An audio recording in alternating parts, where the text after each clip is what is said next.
Hi, today I'm going to show you more about this roofing system from Palram company. These panels are a square wave, and this is my sidewall top plate. Comes down at an angle because that's how I have this roof.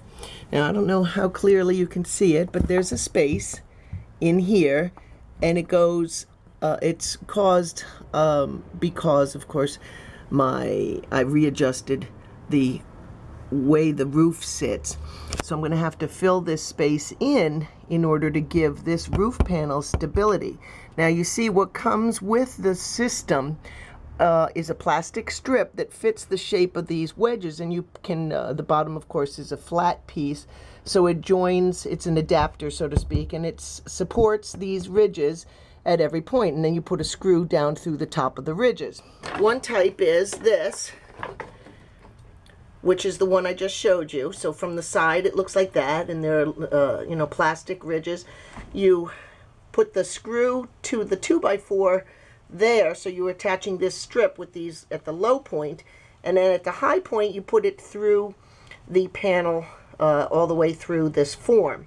So that supports it to a 2x4. Now that's as the panel goes this way, but then along the edge of the wall this way, you're going to need a different kind of adapter, because the ridge, instead of running perpendicular, it'll run parallel. So that's why they created these little guys.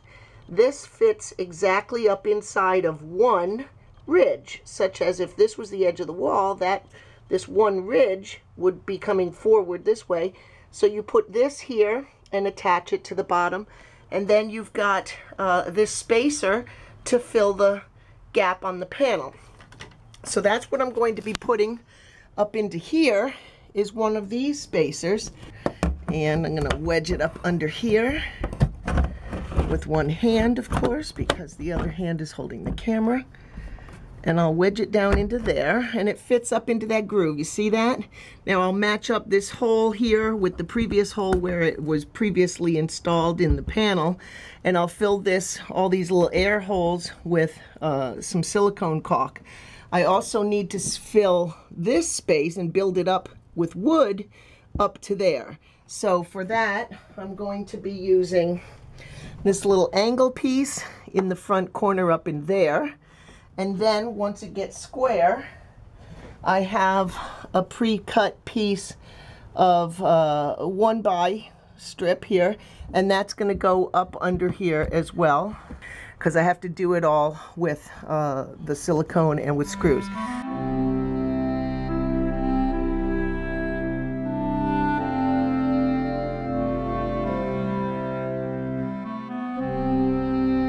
Today I am spray painting some rubber Plasticoat onto my ridge vents because the clear is too hot inside, and I'm going to be putting insulation and stuff, so I don't want that sun to literally come through, so I need to just put a visual blocker. So the first thing you do with this Plasti Dip is you put a dusting layer. See how finely sprayed that is? That's naked. And then this is the first coat. It's very dusty, and they say to wait 30 minutes in between. I did both of the sides from over there, and now I'm going to be spraying from this side. You shake it up for at least a minute after the ball starts, and then you do an even spray across. Just a dusting. And you just let those fibers attach. And don't worry about what you missed, because it is only the first coat. This is almost 8 feet across, so the two 6-foot panels were a little bit long. So I cut this one shorter. I overlapped the other one to here, and I'm going to overlap it 2 ridges as they suggest. But this one is already screwed down. What I did was on the underside ridge. I put a bead of silicone about 1 inch back, all the way up and down each of these little ridges. Squirted that silicone caulk underneath about 1 inch from the edge, and that's where I ran my screws. I don't know if you can see those white screws that I put in just to hold this down tight against the panel below until that silicone all dries in there, and then this will be sealed up. Now you'll see that here this white spray paint that I put on is actually Plasti Dip, and it's a rubberized spray coating, and it's meant to peel up. So when I screwed this in, I didn't push hard enough and it started to peel away this. And so I siliconed each one very well. As a matter of fact, you can barely see them. They're siliconed in so well. So now I've got both sides installed with this ridge.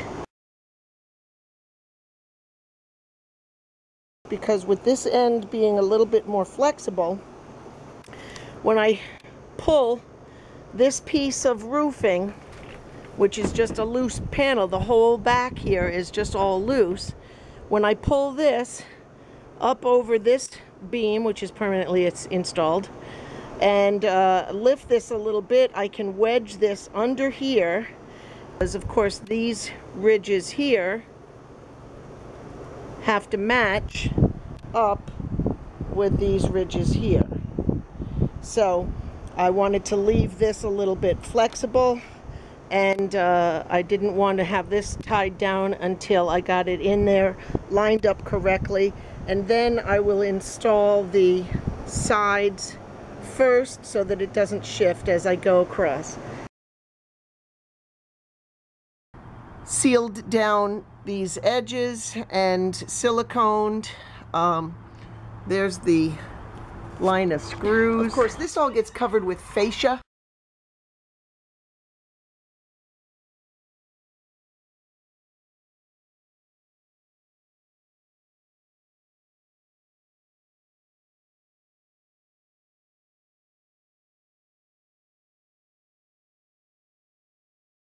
The purlins reattached to the walls with the hurricane strapping as well. God bless me. You'll also notice that I put in more of the hurricane straps in addition to the actual torque screws that go right into this 2x4 here. So I think it's pretty sturdy.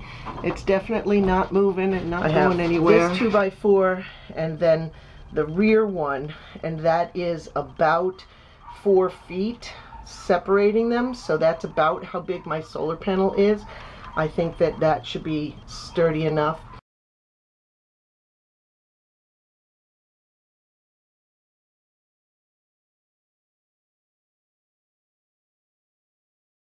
Those tail pieces stuck out anyway, so this bar across here is an extra framing piece because I'm going to extend another panel out to here, and then that window itself will be shielded from the rain.